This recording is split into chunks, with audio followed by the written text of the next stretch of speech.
Page number first పేజీలో నిహాల్ గాడు park cycle నడుపుతున్నాడు రాసావు. చించేసే ఇదిగో కొత్త సైకిల్ నడుపు. పేజ్ నెంబర్ 2లో నిహాల్ గాడు చిన్న కారంబో వాడు వాడుతున్నాడు రాసావు.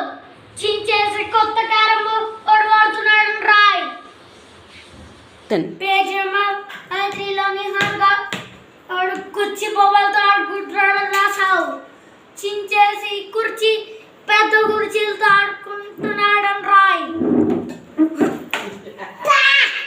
My foot. పేజ్ నెంబర్ 4లో నిహాల్ గాడు చిన్న బ్యాట్ ఆడుతున్నాడు రాసావు. ఇదిగో షటిల్ బ్యాట్ బ్లూ కలర్ దాంతో ఆడుతున్నాడు రాయ్. నవ్వుకోండి, ప్లీజ్ సబ్స్క్రైబ్ చేసుకోండి. Bye bye.